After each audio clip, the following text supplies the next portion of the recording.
इमं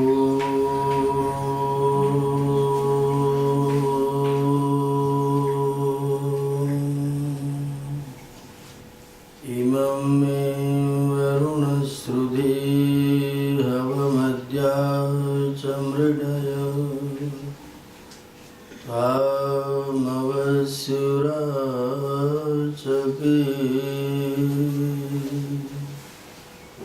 यस्य कारुण्यलेशेन सर्वं सर्वत्र सिद्ध्यति संकल्पितं हृदाभीष्टं तं वन्दे जगदीश्वरम्।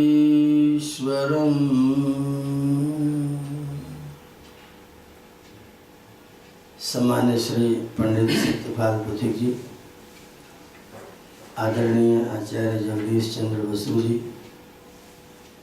पूज्यपाद स्वामी जी महाराज, इस कार्यक्रम के आयोजक श्री राजेश जी, वंदनीय मातृशक्ति, समादरणीय सज्जनों, हम जीवात्मा लोग, अभी वो नन्ही सी बिटिया ने बताया था कि हम लोग अनादि हैं। हम लोग कभी से शुरू नहीं हुए हैं, हमेशा से हैं और हमेशा रहने वाले हैं। सृष्टि के आदि में जब परमात्मा ने भौतिक जगत का निर्माण किया तो हम सब जीवात्माओं के लिए अलग अलग अंतःकरण सूक्ष्म शरीर प्रदान किया। मन, बुद्धि, चित्त, अहंकार, सब इंद्रियां, शब्द, स्पर्श, रूप, रसगंध, ये सब हमको परमात्मा ने प्रदान किए हैं। इतने वर्ष व्यतीत हो जाने के बाद अब जब हम नवीन जीवन धारण करते हैं, नया जन्म धारण करते हैं, तो हमारे पास में एक अपना कर्माशय होता है जो हमारे जन्म का मुख्य कारक है, मुख्य कारण है।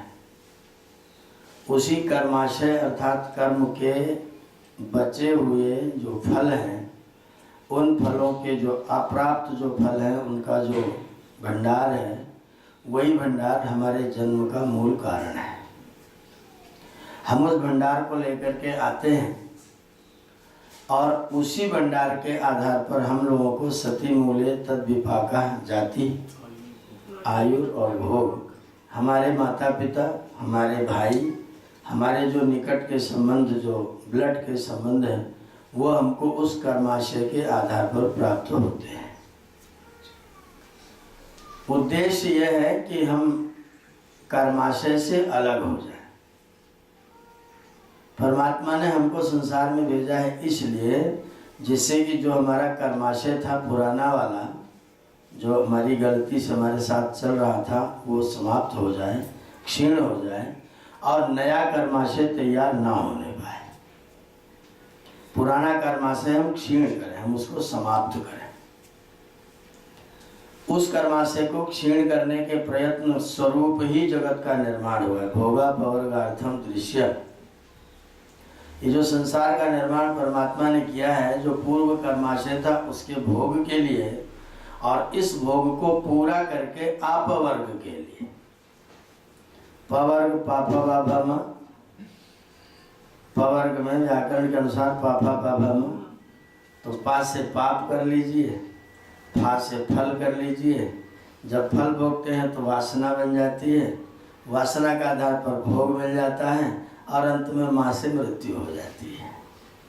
पापा बाभा माँ, पाप, फल, वासना, भोग, मृत्यु, ये पवर्ग चलता रहता है। और जब ये पवर्ग समाप्त हो जाता है तो अपवर्ग हो जाता है। भोग जो कर्माशय का था वो हम प्राप्त करें, लेकिन उसको प्राप्त करके एक नया कर्माशय बना लें, एक दरवाजा खोलें और उस दरवाजे को खोलने के बाद जब बाहर निकलने का अवसर मिले तो एक और नया दरवाजा बना लें, तो ऐसे लोग कहीं समझदार नहीं माने जा सकते। ऐसे लोग कभी समझदार कहे नहीं जा सकते। समझदार वो हैं जो अपने कर्माशय को क्षीण करें और उस कर्माशय को क्षीण करते करते नया न बनाएं और फिर यहाँ से निकल करके जब मुक्त हो तो फिर पूरी तरह से मुक्त ही हो। ये उद्देश्य था। इस उद्देश्य की प्राप्ति में बाधाएं आती हैं। बाधा क्या है? पहली बाधा है हमारा कर्माशय कैसा है, पुराना वाला, जिसके बारे में हम नहीं जानते। ऋषियों ने विचार करना शुरू किया, दुख को दूर करना चाहिए। कैसे करेंगे? तो कहा एवं दुखम अनागतम, यद अनागतम, जो नहीं आया उसको दूर करो, जो आया वो तो उसको तो भोगना है, जो हो गया वो तो हो गया, लेकिन भविष्य वाले से तो बचे रहें।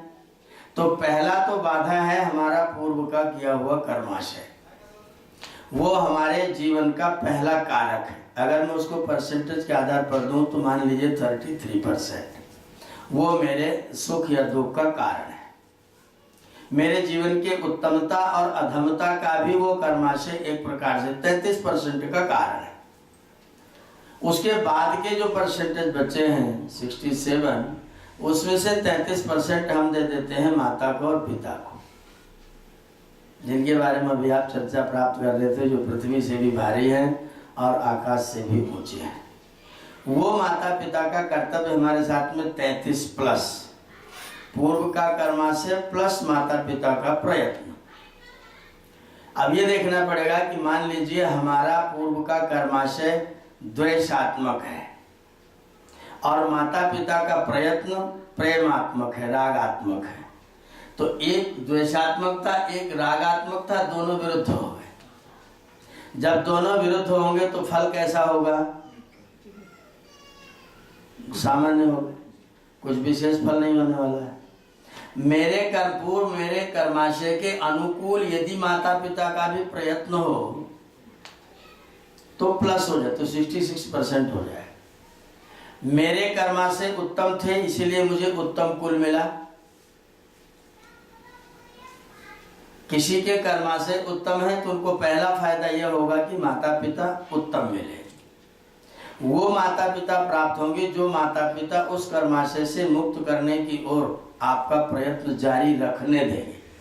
अन्यथा ऐसे माता पिता मिलेंगे आप भागना चाहोगे तो भी आपको बांधना चाहे। अगर मेरा कर्माशय इस तरह का है कि मुझे मुक्ति की ओर जाना चाहिए 33% और उसमें माता पिता का प्रयत्न हो गया 33%, अब मेरे पास 66% हो गया। तो जो बाहर वाला 33% 34% है उसका असर मेरे ऊपर ज्यादा होने वाला नहीं है। 33 मेरा कर्माशय, 33 मेरे माता पिता का, 33 अदर बाहर का, समाज का, संसार का, मेरे मित्रों का, मेरे गुरुजनों का और लोगों का। अगर ये तीनों एक जैसे हो जाए तो आनंद ही आनंद है। माता भी मातृमान, प्रशस्ता धार्मिकी विदुषी मिल जाए, प्रशस्ता धार्मिका विद्वान पिता मिल जाए, 33% फिट हो गया, और प्रशस्ता धार्मिका विद्वान आचार्य मिल जाए तो 66 तो पक्का। अब अगर मेरे पास में 66 उत्तम कोटि का मिल जाए तो पहला वाला जो 33 होगा वो दबा हुआ रह सकता है, उसको हम दबाए हुए रख सकते हैं। और अगर हम उसको दबाए रखे बहुत दिन तक तो ऋषि कहते हैं फिर वो भुने हुए बीज जैसा हो जाता है, दग्ध बीजवत हो जाएगा तो फिर उगने की क्षमता उसकी समाप्त हो जाती है। मेरे पास में 33% मेरा कर्माशय उत्तम, मेरे माता पिता का उत्तम, दोनों मिलकर 66 हो गया, बाहर का कोई प्रभाव पड़ेगा नहीं और मेरा जीवन जो होगा बहुत सुंदर, बहुत श्रेष्ठ और बहुत उत्तम कोटि का हो जाएगा। लिखा है जो वेद पाठी लोग होते हैं उनके कुल में पूर्व जन्म के योग भ्रष्ट लोग पैदा होते हैं। पूर्व जन्म के योग भ्रष्ट का मतलब बड़ा प्रयत्न करके, बड़ा तप करके कोई सिद्धि प्राप्त की और उसी सिद्धि के प्रदर्शन में लग गए। जो लक्ष्य था उधर जाने का, मुक्ति की ओर जाने का, वो मुक्ति वाले लक्ष्य को छोड़ दिया और सिद्धि के प्रदर्शन में रत हो गए। योग तो किया लेकिन सिद्धि प्राप्त करके विभूति पाद तक अटक गए, कैवल्य की ओर जाने का रास्ता बंद कर दिया। जब कैवल्य के मार्ग को छोड़ देते हैं तो योग भ्रष्ट होते हैं। योग भ्रष्ट लोगों का ऐसे कुल में जन्म होता है जो कुल वेद पाठियों का होता है। मतलब उनके चांसेस बहुत अच्छे हैं क्योंकि वो पूर्व जन्म में उन चीजों को कर चुके हैं। पूर्व जन्म में जब उन चीजों को कर चुके हैं और यहाँ उनको वेद पाठियों का कुल मिल गया तो रास्ता एकदम खुला हुआ है, द्वार खोलना नहीं है, खुला हुआ है, खाली प्रवेश करने के लिए जाना है। हम माता पिता हैं, हम गृहस्थ हैं, हम चाहें तो अपने बच्चों का दरवाजा खुला हुआ छोड़ सकते हैं। करना क्या पड़ेगा? करने के लिए ऋषियों ने जो व्यवस्था बनाई हुई है उसमें एकदम कुछ भी अतिरिक्त प्रयत्न नहीं करना है।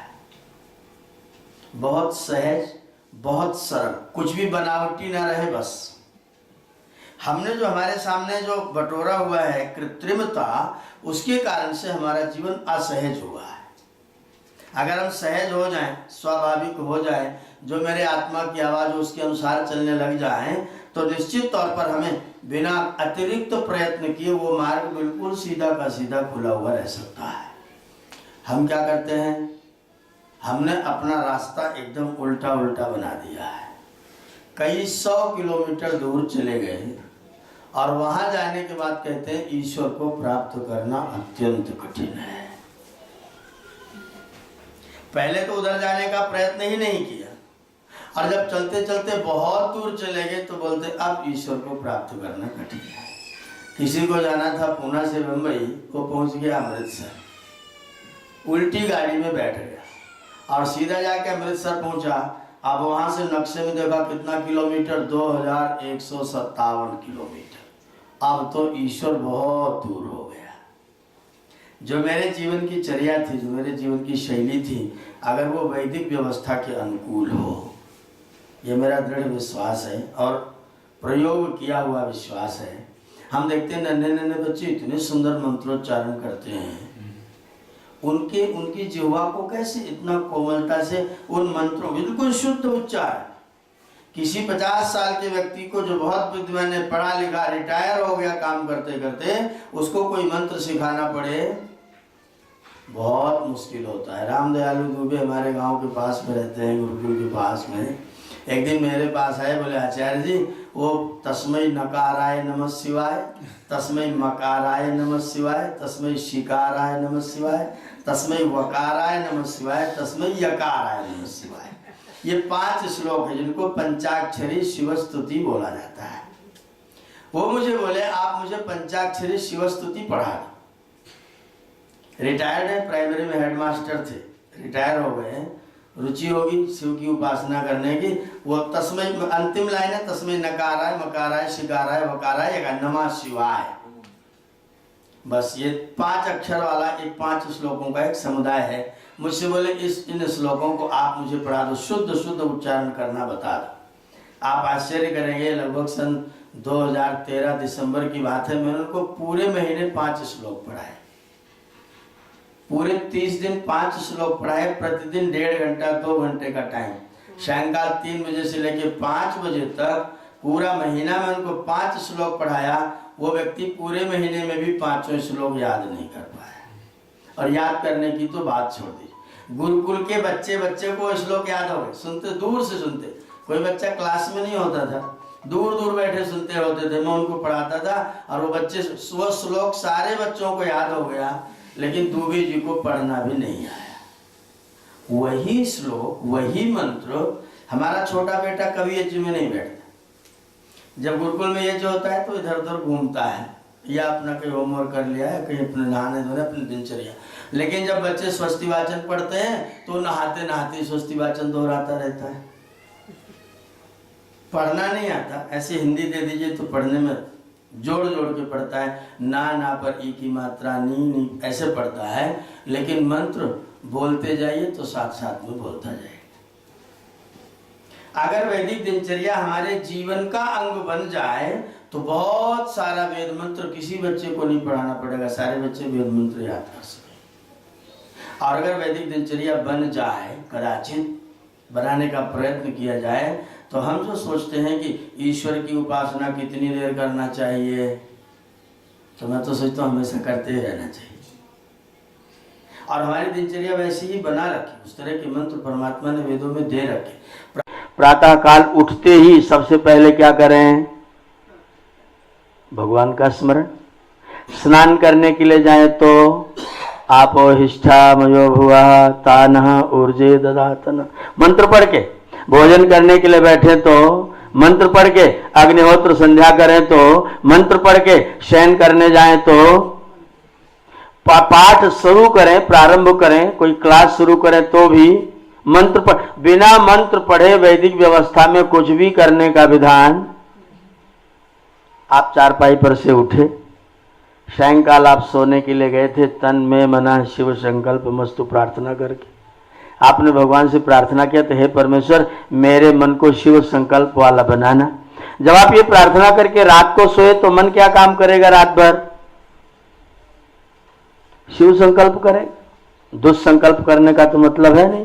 शिव संकल्प करने वाला मन जब प्रातः काल जगता है तो उसको जगते ही फिर कौन से काम में लगाया जाए? अगर बाहर के कार्य में लगाते हैं तो एक बार बाहर भेजिए, फिर अंदर बुलाइए, फिर बाहर भेजिए, फिर अंदर बुलाइए। उससे अच्छा है कि जगने के बाद सबसे पहले जिस काम में उसको लगाना है वही काम सबसे पहले कराइए। तो सबसे पहला काम करने के लिए जो मंत्र हम लोगों को पढ़ने का विधान किया हुआ है, ये ऋग्वेद में भी है, यजुर्वेद में भी है, और कुछ थोड़ा थोड़ा परिवर्तन करके सामवेद में भी है। यजुर्वेद में बहुत अच्छे तरीके से और ऋग्वेद में भी बहुत अच्छे तरीके से इन मंत्रों का पाठ किया गया है और बहुत सरल है, बहुत कठिन नहीं है। प्रातः अग्निम, प्रातः इंद्रम, दोनों परमेश्वर के नाम है। अग्नि भी परमात्मा का नाम है, इंद्र भी परमात्मा का नाम है। और परमात्मा के कितने नाम हैं इसकी कोई गणना संभव नहीं है। इसलिए क्योंकि कुछ नाम होते हैं जो हमारे किए हुए मुख्य नाम होते हैं और कुछ नाम होते हैं जो गुण, कर्म और स्वभाव के आधार पर रखे जाते हैं। परमात्मा के गुण, कर्म और स्वभाव कितने हैं? अनंत हैं, इसलिए उसके नाम भी क्या हुआ? अच्छा परमात्मा के गुण, कर्म, स्वभाव अनंत है, इसलिए उसके नाम भी। अगर हम गुण के आधार पर नाम रखते हैं, गुण के आधार पर किसी व्यक्ति का नाम रखते हैं, कोई व्यक्ति प्रातःकाल सवेरे सवेरे 7:30 बजे आ गया, मुझे यज्ञशाला में चौकी पर वेद पाठ करते हुए देखेगा तो क्या बोलेगा? आचार्य जी बैठे हैं। अगले दिन आया 8, 8:30 बजे तो देखा मैं पढ़ा रहा था कुर्सी पर बैठ करके, अब वो मुझे क्या बोलेगा? आचार्य जी पढ़ाने वाले अध्यापक हैं। अगले दिन शाम को 4, 4:30 बजे आ गया तो मैं क्यारी गोड़ रहा था कुदाल लेकर के, अब वो मुझे क्या कहेगा?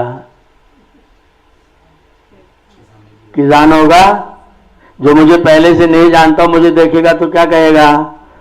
किसान है। मुझे पूछेगा आचार्य जी कहाँ हैं, मुझसे ही पूछेगा क्योंकि तो खेती वाला है, तो आचार्य जी कहीं और बैठे होंगे, वो मुझे कहेगा आचार्य जी कहाँ हैं। मई का महीना था, 3-4 साल हो गया। मई के महीने में मैं गुरुकुल की गौशाला के पास में भूसा भंडार था, उसमें मई के महीने में भूसा रखवा रहा था। कुछ सज्जन आ गए गाड़ी लेकर के, गाड़ी से उतरे, किसी बच्चे से पूछा आचार्य जी कहाँ हैं, बोले वो रहे, भूसैले की तरफ इशारा कर दिया। वो सज्जन मेरे पास आ गए, मैं वहीं था, काम कर रहा था, पूरा एकदम सना हुआ मिट्टी से पूरा सब भूसा सना हुआ। बोले आचार्य जी कहाँ हैं? मैंने कहा बताइए। बोले तुमसे क्या बताएं? मैंने कहा मुझसे मत बताइए भाई, कोई बात नहीं। बोले आचार्य जी कहाँ हैं? मैंने कहा मैं आप बताइए। बोले तुमसे क्या बताएं? हमने कहा तो देख लीजिए। चले गए। थोड़ी देर बाद फिर वहीं पहुंचे, फिर घूम के बच्चों से आचार्य जी कहाँ हैं? बोले वही तो हैं। वो फिर मेरे पास में आ गए, बोले भाई आचार्य शिवदत्त जी कहाँ मिलेंगे? मैंने कहा बताइए, मैं कह तो रहा हूँ। बोले आप हैं क्या?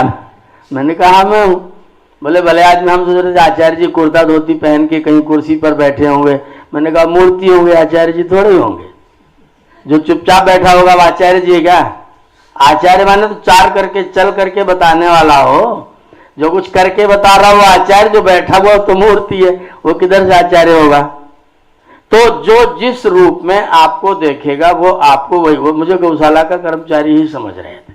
मुझे कोई खेती में देख काम करता देखेगा सोचेगा खेती वाला है, मुझे कोई ट्रैक्टर चलाता देखेगा तो बोलेगा तो ड्राइवर है। जो जिस रूप में देखेगा वो उसी रूप में उसको स्मरण करेगा। वो हम तो मनुष्य, हमारी तो सामर्थ्य अल्प है, इसलिए हम गिने चुने कार्य कर सकते हैं, लेकिन गिने चुने कार्यों के आधार पर भी हमारे अनेक नाम हो सकते हैं। किंतु परमात्मा तो अनंत है, उसके गुण कर्म स्वभाव तो अनंत हैं, इसलिए उसके नाम भी। तो जब हम परमात्मा का स्मरण करेंगे, प्रातः काल चारपाई पर से उठे हैं और प्रातः काल में प्रातः काल में प्रकर्षेण अतंति जना यस्मिन काले स प्रातः काला, जिस समय के आने पर संसार के समस्त प्राणी क्रियाशील हो जाते हैं, उस काल का नाम क्या है?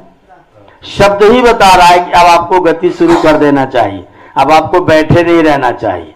प्रकर्षेण अतंति जना जनानि प्राणिना अतंति स प्रातः काला, जिस काल में जगत के समस्त प्राणी अतंतशील हो जाते हैं, प्रयत्नशील हो जाते हैं, कार्य करने में रत हो जाते हैं। मनुष्य भले आराम करता रह जाए, लेकिन पशु पक्षी प्राणी, आप सोते रहें भले ही, लेकिन फिर भी आपके जो पेट का मोशन है वो जैसे जैसे सूर्य का उदय आना शुरू होगा वो बढ़ता जाएगा, बढ़ना शुरू हो जाएगा। वो क्रियाशीलता उसकी अपने आप स्वाभाविक रूप से बढ़ जाएगी। फूल की क्रियाशीलता बढ़ जाएगी, पत्तियों की क्रियाशीलता बढ़ जाएगी, वातावरण में पूरे के पूरे वातावरण में क्रियाशीलता बढ़ जाएगी। इसीलिए उस काल का नाम क्या रखा हुआ है? प्रातः काल है। तो प्रातः काल उठे तो क्या करें? सबसे पहला कर्तव्य परम पिता परमात्मा का धन्यवाद, जिसने 6 घंटे सोने का अवसर दिया। हम श्वास लेते हैं कि आती है? आती है। अगर लेते होते तो रात को 6 घंटे बंद रहती है, वो आती है और जाती है। और ये क्रिया प्राण किसका है? वो ईश्वर का है। तो अगर किसी ईश्वर ने मुझको 6 घंटे तक बिना कोई व्यवधान किए, एक क्षण के लिए भी बिना रुके, अगर मेरे श्वास प्रश्वास को निरंतर कायम रखा और मैं एकदम अर्धमृत अवस्था में जग करके उठा हूँ, जागृत अवस्था में मैं शायद कुछ प्रयत्न करता अगर कोई संकट आता, लेकिन जब मैं सो रहा होता तब कौन प्रयत्न करता? उस अवस्था में जो प्रभु मेरे साथ रह करके मेरी रक्षा कर रहा था, अगर मैं उठते उठते उसको धन्यवाद ना करूं तो मैं निकम्मा हो गया, फिर मैंने कोई अच्छा कार्य नहीं किया। तो फिर भाई परमात्मा ने व्यवस्था बनाई, हमारे ऋषियों ने व्यवस्था बनाई, सवेरे सवेरे उठना और पहुँचते सीधा ध्यान में बैठ जाना। प्रातः अग्निम हवा महे, मैं प्रातः काल सारे संसार को आगे ले जाने वाले, सारे संसार को अंक में ले लेने वाले, सारे संसार के दोषों को दूर कर देने वाले अग्नि परमात्मा को पुकारता हूँ, उसकी स्तुति करता हूँ, प्रार्थना करता हूँ। ये पहला विशेषण। फिर कहा इंद्रम च हवा में, वही परमेश्वर जो इंद्रते परमेश्वर्यवान भवती, इंद्र परमेश्वर जो अत्यंत ऐश्वर्यशाली है। जगत के जितने भी मानवेतर वस्तुएं हैं वो सब के सब ईश्वर की। जो मानव की शक्ति से ऊपरली चीज है वो सब की सब ऐश्वर्य है, और वो सारा का सारा ऐश्वर्य हमारा आपका किसी का भी नहीं है, वो ईश्वर का है। वो जिसके पास ऐसा ऐश्वर्य है, उस इंद्र परमात्मा को मैं अपने जीवन के मार्गदर्शन के लिए सवेरे सवेरे पुकारता हूँ। प्रातः अग्निम, प्रातः इंद्रम हवामहे, प्रातः मित्रा, प्रातः वरुणा, प्रातः अश्विना। मित्र भी परमात्मा का नाम है, वरुण भी परमात्मा का नाम है। विज्ञान की भाषा में मित्र हाइड्रोजन है, वरुण ऑक्सीजन है। जो आवरण करता है वो वरुण है, जो इमिदा स्नेह ने जो स्नेह करता है, चिपकने का जिसका धर्म होता है, हीलियम जिसको हम लोग विज्ञान की भाषा में बोलते हैं, वो मित्र है। ऑक्सीजन हमारा वरुण है। तो भौतिक अर्थ अगर करेंगे तो मैं प्रातः काल मित्र और वरुण को, ऑक्सीजन और हाइड्रोजन जो वायु है, इन वायु को ग्रहण करूं, और आध्यात्मिक अर्थों में जो हम सब का परम मित्र है और जो हम सब का वर्ण कर, जिसका हम वर्ण करते हैं वो वरुण, और जो हमारा वर्ण करता है वो भी वरुण। क्योंकि एक है कर्मवाच्य, एक है कर्तृवाच्य। आप लोग संस्कृत पढ़ते हैं तो समझ सकते हैं। एक एक कर्तृवाच्य, एक्टिव और पैसिव अंग्रेजी में जिसको हम लोग बोलते हैं। तो जो जिसका हम वर्ण करते हैं वह कर्मवाच्य, और जो हमारा वर्ण करता है वह कर्तृवाच्य। दोनों ही अर्थों में उसका हम वर्ण करते हैं, वो हमारा वर्ण करता है। हम उसका वर्ण करना भूल भी जाएं, लेकिन वो हमारा वर्ण करना नहीं भूलता है।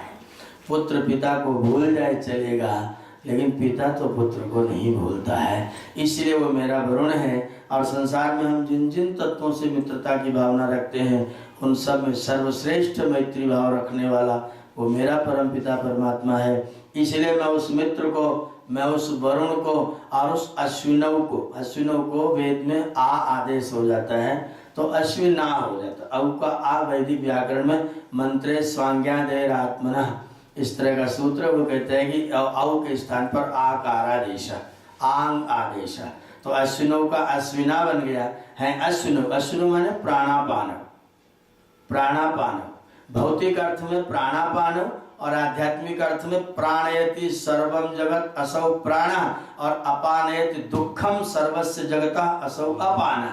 जो सबको गतिशील बनाता है वो प्राण और जो सारे लोगों के दुखों को दूर कर देता है वो अपान। अपानयति दुखम, अप आनयति दुखम, अप आना, जो अप दूर कर देता है दुखों को वो अपान है। तो मैं प्राण स्वरूप और अपान स्वरूप परम पिता परमात्मा का प्रातः काल ही स्मरण करता हूँ, उनका आह्वान करता हूँ, उनको बुलाता हूँ। फिर प्रातः भगम, भगवी ऐश्वर्य है, उस ऐश्वर्यशाली परमात्मा को पूषणम, सबको पोषण देने वाले, जो सबको पोषण देता है वह पूषण है। उस ऐश्वर्य को, उस पूषा को, उस ब्रह्म अर्थात ज्ञान, पति अर्थात स्वामी, ब्रह्मणा पतिम माने ज्ञान से स्वामिनम, वेद के प्रवक्ता, वेद ज्ञान के दाता, हम सब लोगों को ज्ञान प्रदान करने वाले ब्रह्मणस्पति जो परमात्मा है, मैं उसको भी हवा में अपने जीवन का अंग बनाने के लिए उसको पुकारता हूँ।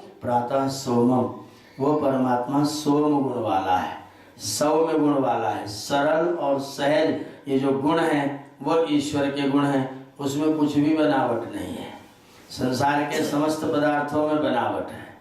फल पहले फूल रहेगा, फूल फिर कच्चा फल बनेगा, पक करके पक्का फल बनेगा, फिर गल करके कुछ दिन में रस हो जाएगा, फिर सूख करके मिट्टी हो जाएगा। उसका रूप निरंतर परिवर्तन होता रहेगा, लेकिन परमात्मा जैसा था वैसा है, वैसा ही अपरिवर्तनीय, उसमें कुछ भी परिवर्तन होने वाला नहीं है। वह सोम सहज सरल गुण वाला है। उस सोम परमात्मा को उत रुद्रम परमात्मा न, सोमम विद्वद्भ्यः रुद्रम दुष्टेभ्यः। ऐसा नहीं कि मैं गलती करूंगा तो मेरी गलती माफ हो जाएगी, इसलिए मैं उसके रुद्र स्वरूप का भी स्मरण करता हूँ। मेरे गुरुजी बहुत अच्छे हैं क्योंकि मुझे सदैव प्रेम करते हैं, कभी दंड नहीं देते हैं। ऐसा नहीं, जो मेरी गलती को किसी भी स्थिति में बर्दाश्त नहीं करते हैं, उस गुरुजी को मैं दोनों रूपों को, गुरुजी के उस प्यार को जब अपने हाथ से मुंह में भोजन करा देते हैं, उस रूप को मैं स्मरण करता हूँ। और उस रूप को भी स्मरण करता हूँ जब जरा सी गलती पर मुझे गुरुजी दंड दे करके सावधान भी करते हैं। वो रुद्र भी है, रोदयति दुष्टान, और सोम गुण युक्त जो अत्यंत सरल सहज है, और रुद्र भी है। उस दोनों गुण वाले एक दूसरे के पूरक हैं, दोनों गुण, विरोधी नहीं मानना चाहिए। पिताजी पुत्र को डांटते हैं और पिताजी पुत्र की फीस जमा करते हैं, पिताजी पुत्र को गोद में खिलाते हैं, दोनों एक दूसरे के विरोधी हैं। जब पिताजी डांटते हैं तो भी हित, और जब पिताजी प्रेम करते हैं तो भी, तो हित के दृष्टिकोण से एक ही हुआ ना। तो दोनों हित को बीच में रख दीजिए, और हित को पूर्ति करने के लिए उनका प्रेम गुण भी चाहिए, तो उतना ही रुद्र गुण भी चाहिए। किसी कुम्हार को घड़े का निर्माण करना है तो एक हाथ ऊपर से थपकी देने के लिए और एक हाथ नीचे से थपकी को रोकने के लिए भी, एक कोई अंदर वाला या बाहर वाला कर दीजिए, निर्माण नहीं हो सकता है। मेरे भी जीवन का निर्माण करना है, इसलिए मैं परमात्मा के सोम गुण का भी स्मरण करता हूँ, मैं परमात्मा के रुद्र गुण का भी स्मरण करता हूँ। प्रातः सोमम उत रुद्रम हुए माँ, हम प्रातः काल सोम सहज सरल अपना प्रभु जो सबसे प्यारा है, सबका प्रियतम है, उसको मैं स्मरण करता हूँ। और जो दुष्टों के एक भी पाप कर्म को कभी भी माफ नहीं करता है, बराबरी भी नहीं करता है कि 50 पुण्य 50 कर्म बराबर क्रॉस। 50 पुण्य की अलग धारा, 50 पाप की अलग धारा, इसका दंड उसका पुण्य का सुख, एक तरफ सुख एक तरफ दुख, दोनों में बराबरी होने वाली। इसलिए मैं उसके दोनों ही स्वरूपों का स्मरण प्रातः काल उठते ही करता हूँ। ये अगर हम इन मंत्रों का अर्थ सहित भाव, ये मंत्र भाव करते हुए यदि हम प्रार्थना करें, प्रातरग्निम प्रातरिंद्रम हवामहे प्रातरमित्रावरुणा प्रातरश्विना प्रातः भगम भूषणम ब्रह्मणस्पतिम प्रातः सोमम उदरुद्रम हुएम। हम उस परमात्मा की स्तुति करते हैं जो सोम गुण वाला है, जो रुद्र गुण वाला है, जिसको सब लोग पुकारते हैं, जो हमारा वरण करता है। हम उसे छोड़ दें तो भी हमारा वरण करता है। कोई पुत्र सोचेगा तुम मेरे पीछे क्यों पड़े हो, लेकिन पिता कहता है नहीं, हम तो तुम्हारे पीछे पड़े रहेंगे, इसलिए क्योंकि तुम हमारे पुत्र हो और हम तुम्हारे पिता हैं। पिता का नैतिक उत्तरदायित्व है कि मैं तुम्हारा निर्माण करूं और तुम्हारे हित का संसाधन करूं, इसलिए मैं तो तुम्हारे पीछे पड़ा रहूंगा, तुम भले ही मेरे पीछे ना पड़ो। अगर हम भी उसके पीछे पड़ जाए तो फिर कल्याण ही कल्याण है। दूसरा मंत्र आता है प्रातः जितम भगम, प्रातः जितम भगम कत्कीदृशम भगम उग्रम। जो मेरा प्रातः काल जीता हुआ उग्र तीक्ष्ण तेज भग है, ऐश्वर्य है, तेजशील भग है, तेजशील ऐश्वर्य है। ऐसा नहीं कि मैं ये भी स्वीकार है और ये भी स्वीकार है, वो ऐसा तेज है कि जिसके सामने कोई विरोधी गुण ठहर नहीं सकता, विरोधी गुण रुक नहीं सकता। उस जित उग्र भग की मैं स्तुति करता हूं, इसलिए क्योंकि वयम पुत्रम आदित्य, वयम आदित्य पुत्रम, हम उस अदिति के पुत्र हैं। दिति माने टुकड़ा, आदिति माने जिसका टुकड़ा होता ही नहीं। ईश्वर अंश जीव अविनाशी कहने वाले सब वेद भगवान कह रहे वो आदिति है, जैसे दितिर नास्ति, जिसके अंदर दिति हो नहीं सकता, जिसका टुकड़ा हो नहीं सकता, जो अखंड है, एक रस है, एक रूप है और सदा उतनी ही मात्रा में सदैव विद्यमान रहने वाला है। हम उस अदिति के पुत्र हैं। यह विधर्ता जो हमको विशेष रूप से धारण करने वाला है। हम सोचते हैं हम अपने आप को धारण करते हैं, हम सोचते हैं हम जगत को धारण करते हैं, हम सोचते हैं हम समाज को यहाँ तक करके ले आए हैं, हम सोचते हैं हमने समाज को इतना उन्नत बना दिया है, लेकिन वास्तव में हम धर्ता तो हो सकते हैं लेकिन विधर्ता तो नहीं हो सकते हैं। हम धर्ता हैं उसके पुत्र होने के कारण। अगर मेरे अंदर उसका पुत्रत्व तो नहीं है तो मेरा धर्तृत्व भी संभव हो नहीं सकता। कि फिर भी यद्यपि मैं उसका पुत्र होने के कारण धर्ता हूँ, किंतु विधर्ता तो वह परमात्मा ही है। हम उस विधर्ता अदिति परमात्मा के पुत्र हैं। इसलिए जिस भक्त को, जिस ऐश्वर्य को हमें परमात्मा ने मेरे कर्म फलों के आधार पर प्रदान किया है, मैं उस उग्र भक्त की स्तुति करता हूँ, उसकी प्रार्थना करता हूँ, उसको प्राप्त करने की चेष्टा करता हूँ। आद्रश्चित यम मन्यमान तुरश्चित राजा चित यम भगम भक्षि इत्या। राजा चित, वैदिक भाषा में चित माने जी, राजा चित माने राजा जी। किसी को नाम आचार्य जी तो संस्कृत बोले आचार्यश्चित गुरुश्चित आगच्छति, गुरु जी आ रहे हैं। तो अगर राजा चित यम भगम भक्ष इत्याह, इस भग को प्राप्त करने के लिए, इस भग को सेवन करने के लिए, इस ऐश्वर्य को प्राप्त करने के लिए, इसका उपभोग करने के लिए मुझे राजा जी ने कहा है। मैं संसार के पदार्थों को प्राप्त करता हूं किसके आदेश से? मालिक कौन है? मैं किसी भी वस्तु का मालिक नहीं हूं। मालिक कौन है? ईश्वर। तो ईश्वर ने मुझे जिस भग को प्राप्त करने का आदेश दिया हुआ है, मैं उस भग को प्राप्त करता हूं। इसको मैं अच्छी तरह से मन्यमाना जानता हूं। मेरा दृढ़ निश्चय है कि संसार का मालिक, सारी वस्तुओं का मालिक, सारी मिल्कियत उसकी है। मैं उसका पुत्र हूं और पुत्र हूं इसीलिए उसका सब कुछ मेरा ही है, क्योंकि वो मेरा पिता है। और पिता की प्रत्येक वस्तु तो पुत्र की है। पुत्र पैदा हुआ 2 साल का है, घर से बाहर निकलेगा, कोई पूछेगा तुम्हारा घर, कोई कहता है मेरे पिताजी का घर ये है, कोई नहीं कहता मेरा घर है। इसलिए मेरा घर है क्योंकि पिताजी का घर है। मेरे पिताजी का घर है तो फिर किसी का कहने की जरूरत नहीं, फिर तो मेरा ही है। लेकिन एक ही बात है कि मैं उसको अपना पिता मान लूं, तब मन्य माना तुरश्चित राजा चित्यम भगम भक्षित्याह। उसी राजा ने मुझे इस भग को, इस ऐश्वर्य को प्राप्त करने का संदेश, आदेश दिया हुआ। मेरे बेटे तुम इसको प्राप्त करना, लेकिन प्राप्त करना त्रिषित मत होना, बटोरना नहीं, इकट्ठा नहीं करना। भक्षी इतना ही कहा, भोग भोग करो, प्राप्त करो। तो कितना भोग कर सकते हैं? आवश्यकता अनुसार कि तृष्णानुसार? आवश्यकता अनुसार। तो आवश्यकता अनुसार तो सब कुछ प्राप्त है, लेकिन तृष्णानुसार तो पूरा पूना एक ही आदमी का छोटा पड़ेगा। आवश्यकता अनुसार पूना में लाखों आदमी प्राप्त कर सकते हैं, तृष्णानुसार एक आदमी भी पूरे पूना में नहीं रह सकता है। तो परमात्मा ने नहीं कहा तुम्हारा है, परमात्मा ने कहा भक्षी इत्या, ये सब तुम्हारा है, सब कुछ प्राप्त करो, लेकिन भोगो जितना तुम उपभोग कर सकते हो, जितना तुम प्राप्त, जितनी तुम्हारी सामर्थ्य शक्ति जितनी है तुम्हारी, और जितने में तुम्हारा काम आसानी से चल जाता है उतना तुम प्राप्त करो। कुछ भी चिंता नहीं करना है। तुम्हारे पिताजी का ये समझ के खाना, और पिताजी का इसलिए कोई चिंता की बात, पिताजी का फिर क्या चिंता करने की बात है? पिताजी का है, लेकिन ये नहीं पिताजी का हो तो भी चुराने लग जाओ। मेरे घर में मेरे पिताजी की कोई वस्तु उसको लेके जाने की क्या जरूरत है, बटोरने की क्या जरूरत है? पिताजी का तो फिर तो प्राप्त होना ही होना है। बड़ा बड़ा वैदिक स्वरूप दिया हुआ है इसका, पिताजी का है, उन्होंने कहा इसको प्राप्त करना, इसलिए मैं गर्वपूर्वक हमें अनुभव करना है। मैं अपने इतने बड़े पिता का मैं पुत्र हूँ। जैसे ईश्वर का भी उदाहरण दिया जा रहा था, ऐ राजा तेरे राज्य को तो मैं एक दौड़ में पार कर सकता हूँ, लेकिन मैं तो उस पिता का पुत्र हूँ जो अपने राज्य से कदाचित कह दे निकल जाओ और लाखों जन्मों तक दौड़ता रहूं तो भी जिसमें से बाहर जाना, मैं इतने बड़े राजा का पुत्र हूँ और उसने मुझे आदेश दे रखा है कि बेटे ये संसार का सब पदार्थ तुम्हारे लिए है, इसको भक्षी, इसका सेवन करो, इसको प्राप्त करो, लेकिन परिग्रह ना करो। बटोरने का कोई मतलब नहीं, क्योंकि यदि मैं पिता हूँ और मैं सारी मिल्कियत का मालिक हूँ तो तेरे पास कुछ भी कम पड़ने वाला नहीं। जब जरूरत पड़ेगी तुरंत फिर से उपलब्ध होगा। तुझे तब भेजूंगा जब पहले तेरे भोजन का प्रबंध कर दूंगा। इसलिए बटोर के लेके जाने की कोई जरूरत नहीं है।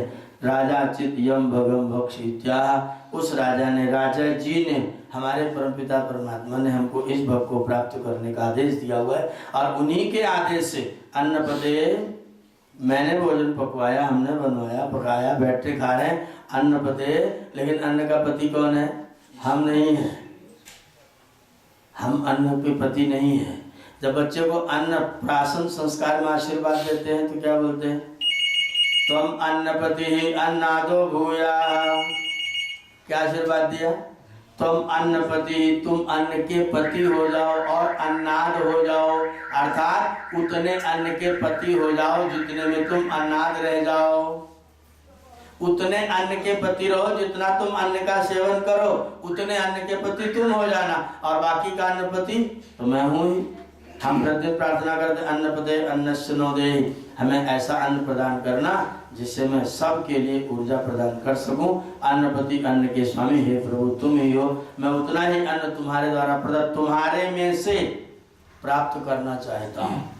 विवाह संस्कार में बैठते हैं तो मधुपर को 3 भागों में बांट देते हैं, ऋषि ने विधान किया। मैंने उसे 3 भागों में क्यों बंटवाते हैं इसको? तो किसी ने कहा एक भाग माता पिता का, एक भाग अतिथियों का, एक भाग तुम्हारे अधीनस्थों का। वो 3 लोगों का है तो फिर तीनों में से क्यों खाना, पहले खा लेते फिर तीनों को बांट देते। बड़ा सुंदर विधान। तुम ये मत खाना कि ये मेरा है मैं अपना खा रहा हूँ। तुम जब भी खाना तो सोचना मैं तो अपने पिताजी के में से अपना भाग खा रहा हूँ। जगत का सब वस्तु तो ईश्वर का है, घर की सब वस्तु तो मेरे पिताजी की है। मैं पिताजी को नहीं खिला रहा हूँ, बल्कि अब भी पिताजी का ये, मैं पिताजी के में से थोड़ा सा भाग ले रहा हूँ। मैं अधीनस्थों का भाग ले रहा हूँ, मैं अपने अतिथियों में से थोड़ा सा। अगर मैं अतिथियों को खिलाऊंगा तो मैं खिला रहा हूँ। आज मैंने 8 लोगों को खिलाया, ये अहंकार की बीमारी और चिपक जाएगी। अगर मेरे अतिथियों का ही भाग था वो तो उसमें से मैं प्राप्त कर रहा हूँ, तो फिर अतिथियों की कृपा थी, मेरे यहाँ भोजन किया और फिर मुझे वो अतिथियों के भोजन के उपरांत भोजन करने का अवसर प्राप्त हुआ। इस भाव के साथ में खाते हैं तो वो जो कर्माशय बनाने की बात थी वो होता नहीं, क्योंकि कर्तृत्व तो छूट जाता है। कर्तृत्व तो छूट जाएगा तो कर्माशय भी। ईश्वर कर्म करता है कि क्रिया करता है? क्रिया भाववाचक संज्ञा है और कर्म कर्तृवाचक और कर्मवाचक संज्ञा है। ईश्वर की सारी क्रियाएं हैं, वो मैं कर रहा हूं ये करके नहीं, उसका जो कुछ चलता है स्वाभाविक चलता है। और हम क्या करते हैं? हम कर्म करते हैं। कदाचित हमारे कर्म भी क्रिया बन जाए तो कर्माशय नष्ट था। कर्माशय को दूर करने का साधन है हमारे जो कर्म जिनको हम करते हैं उनको कर्म ना करके क्रिया करना प्रारंभ करें। स्वाभाविक ईश्वर आज्ञा यत् करोमि तद ईश्वर आज्ञा, ईश्वर ने आज्ञा, ईश्वर निमित्त बना करके मुझको ये कार्य करवाना चाहता है इसलिए मैं कर रहा हूं।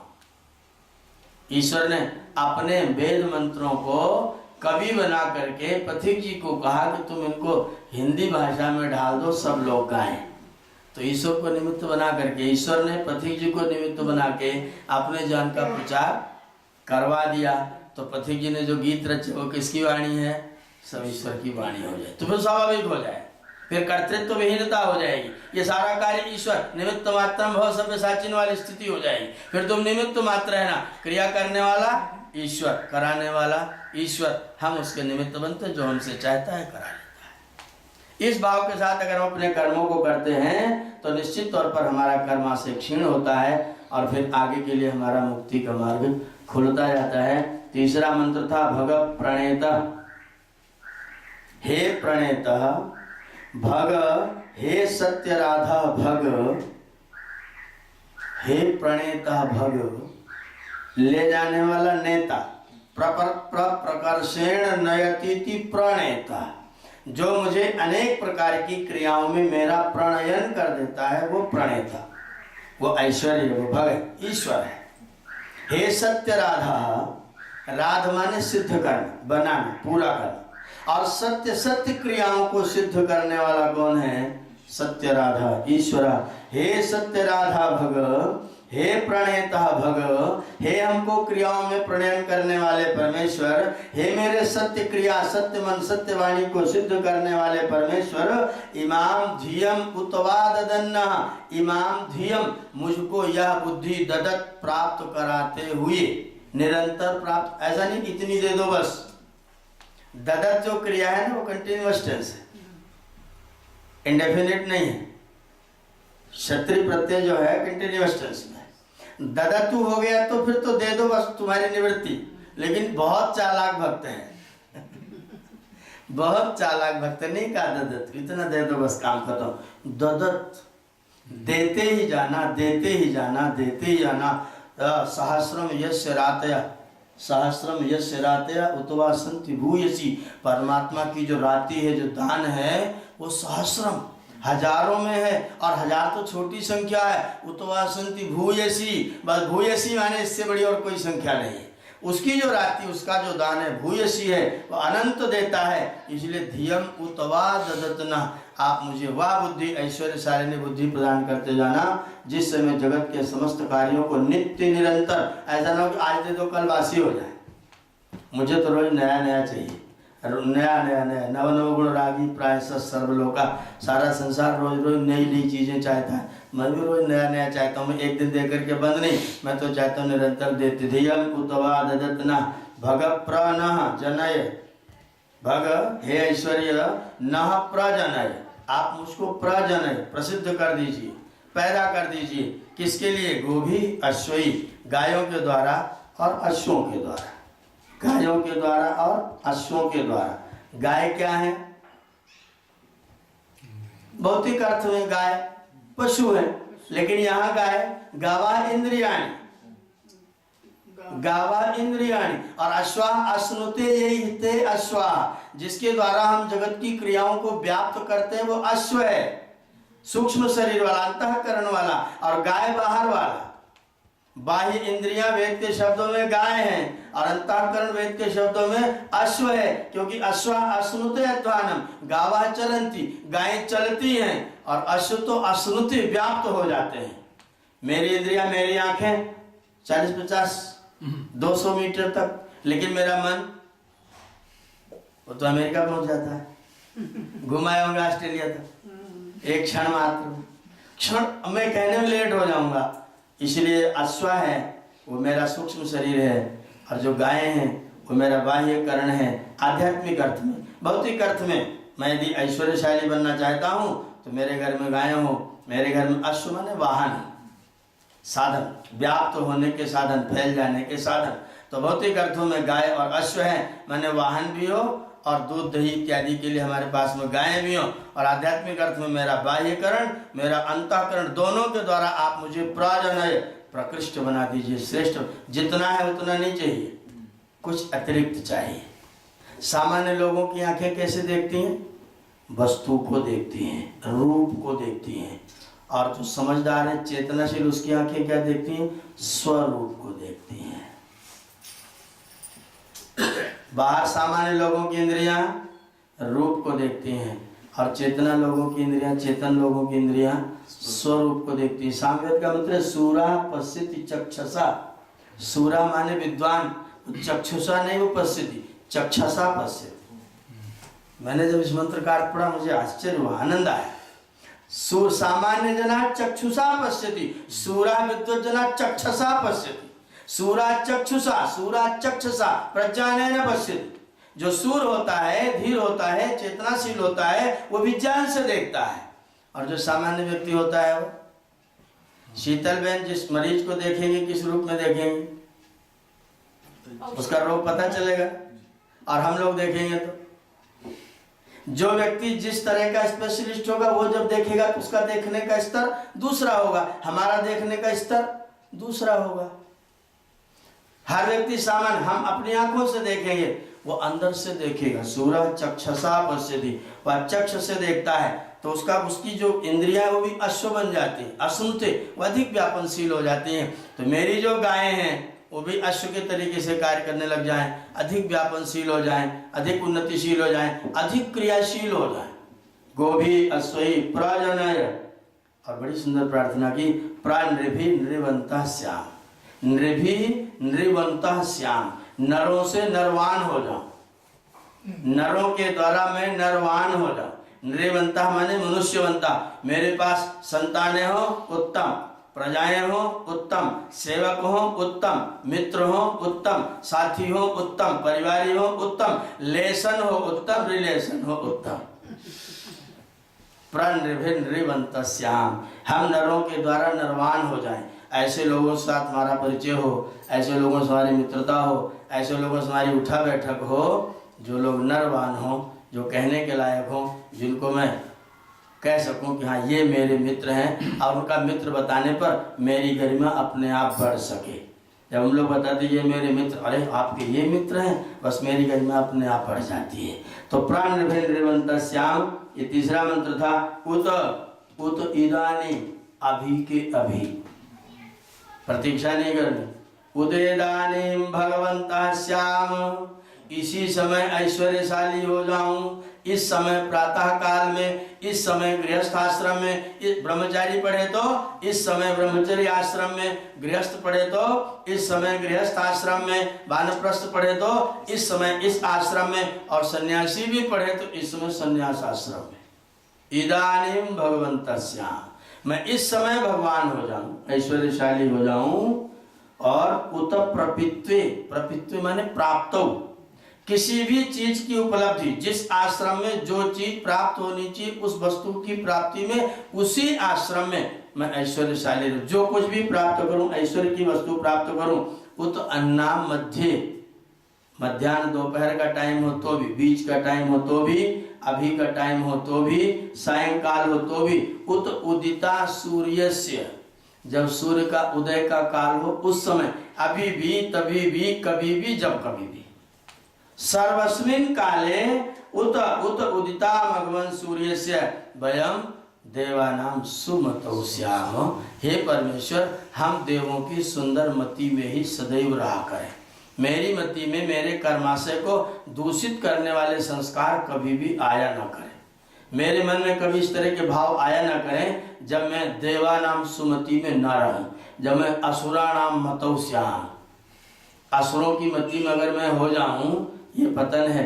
मैं सदैव देवानाम सुमतो श्याम, मैं दैव बुद्धि में रहूं। दो प्रकार की बुद्धि है, मानुषी बुद्धि, दैव बुद्धि। मानुषी बुद्धि होगी, रजोगुणी होगी। रजोगुणी होगी तो क्या करेगी? सांसारिक होगी, संसार के पदार्थों में मेरा मन लगाएगी, ये प्राप्त कर लूं, ये प्राप्त कर लूं, ये प्राप्त कर लूं। अगर देवानाम सुमतो हो जाऊंगा तो फिर मेरी मति दैवी होगी, और जो मेरी दैवी मति होगी तो फिर वो देव को प्राप्त करने का प्रयत्न करेगा। इसलिए सवेरे सवेरे प्रार्थना करते हैं, वयम देवानाम सुमतौ श्याम। हे परमेश्वर, हम आपकी कृपा से देवों की सुमति में अपने जीवन को व्यतीत करें। कभी न तो दुर्मति हो न तो विमति हो, सुमति ही सुमति हो, और वह सुमति भी देवों की सुमति हो। भगा एव भगवान अस्तु, भगा एव भगवान अस्तु। हे ऐश्वर्य संपन्न परमेश्वर, हे भगवान अस्तु, मैं उसको प्राप्त करके भगवाला हो जाऊं, ऐश्वर्य वाला हो जाऊं। देवा तेन वयम भगवन्तस्याम, जिस कारण से तुम भगवान हो उस कारण से मैं भी भगवान हो जाऊं। उपास्य के गुण उपासक में आ जाएं तो जो उपास्य वो उपासक भी। लोहे का गोला अगर अग्नि में कोयले के भंडार में डाल दिया जाए और थोड़ी देर बाद किसी को बुला के कहा जाए अग्नि लाओ, तो कदाचित तो चिमटे से लोहे को ही पकड़ के ले आएगा। ये अग्नि भी कोयले की तरह का ही होगा, क्योंकि जो उपास्य अग्नि था उसकी उपासना करने के कारण जो लोहा था वह भी उसी के गुणकर्म स्वभाव वाला हो गया। हे परमेश्वर, तुम जिस भग से भगवान कहलाते हो उसी भग को मैं अपने जीवन में धारण करके मैं भी भगवान हो जाऊं। वेदनाथ का अयम में हस्तो भगवान, ये मेरा हाथ ही भगवान है, और अयम में भगवत्तरा, ये दूसरा वाला तो भगवान का भी बड़ा भाई है। अयम भगवान अयम भगवत्तरा, ये भगवान है, ये भगवत्तर। आत्मा क्षत्रम पुरो मम, और ये जो मेरा आत्मा है ये तो क्षत्र ही है, सबको धारण करने वाला ये। हे परमेश्वर, तुम जिस भग के कारण भगवान कहलाते हो मैं उस भग को प्राप्त करके मैं भी भगवान हो जाऊं। ऐश्वर्य से, समग्र से, सत्य से, यशसा, श्रिया, ज्ञान, वैराग्य, औचेति, शरणाम, भगई तीरणा, ये जो 6 चीजें हैं, ज्ञान, वैराग्य, ऐश्वर्य, उन गुणों को प्राप्त करके मैं भी इन गुणों वाला भगवान हो जाऊं। तम त्वा भग सर्वः इत जो हवीति, हे भग तम त्वा सर्वः जो हवीति, हे भग तुम्हें ही तो सब बुलाते हैं, मैं अकेला थोड़ी बुला रहा हूँ। अकेला बुलाऊंगा तो सोचूंगा इतने लोग तो कोई कुछ करना मैं ही क्यों करूं, इसलिए अपने आप को ढाढ़स बंधा रहा है। तुम्हें तो सब बुलाते हैं, और किसको कोई बुलाता है? कौन है? ईश्वर को छोड़ के और किसको कौन बुलाता है? कई ईशान हमने याचिषत, उस ईशान से परमात्मा से कौन नहीं मांगता, सब तो उसी से मांगते हैं। जिसको भी मांगना होगा उसी के पास जाता है। ये तो फरेब में पड़ा रहता है जब दूसरे लोगों से मांगता रहता है। मांगना भी चाहिए था तो किससे? उसी से तो सब लोग मांगते हैं। तंत्वा भग सर्वः इत जो हवीति, हे भगत त्वा सर्वः इत, सब लोग, सब के सब प्राणी मात्र जो कोई भी मांगता है वो तुमसे ही मांगता है। सनो भग पूरा एता भव, एता माने प्राप्त करने वाला इह भव। हे परमेश्वर, मुझे वो सारे भव को प्राप्त कराने वाले आप इस समय मेरे लिए हो जाइए। मैं संसार के समस्त भव को, समस्त ऐश्वर्य को, धन वाला बनूं लेकिन ऐश्वर्य वाला बनो, धनी नहीं, धन मेरा ऐश्वर्य बन करके आए। जैसे ईश्वर ने सबके लिए बांट रखा है वैसे मैं भी धन वाला बनूं तो बांटने वाला बनूं। साईं इतना दीजिए इसमें कुटुंब समाए, मैं भी भूखा ना रहूं, अतिथि न भूखा जाए। मेरे पास हो तो मैं सबको जैसे आप सबको बांटने वाले हैं मैं भी सबको बांटने वाला हो जाऊं। जो कुछ मेरे पास हो, इतना भग मेरे पास हो कि मैं उसको सब लोगों के लिए दे सकूं। तम त्वा भग सर्वः इत जो हवीति, सर्वः इत भग एव जो हवीति, सारे संसार के प्राणी तुम भग को ही पुकारते हैं। सह भगः नः पुर एता भवे है, वह भग हमारे लिए सामने से, एता माने प्राप्त करने वाला, यह माने अस्मिन् जगति भव हो जाइए। आप मुझे सब ओर से प्राप्त होने वाले हो जाइए। मैं संसार में सवेरे सवेरे से शाम तक जो कुछ भी कर्म करूं सर्वत्र तुम्हें ही प्राप्त करने वाला कर्म करता करता अपने जीवन के लक्ष्य को साधता हुआ चलता चलूं। ये प्रार्थना हम लोग प्रातःकाल 5 मंत्रों के माध्यम से करते हैं। आपने कहा इस पर थोड़ी चर्चा करिए। मैंने यथामति इन मंत्रों पर थोड़ी सी चर्चा की, आप लोगों ने ध्यानपूर्वक सुना। आपका बहुत बहुत धन्यवाद करते हुए इस समय के लिए वाणी को विराम देते हैं। ओम शांति।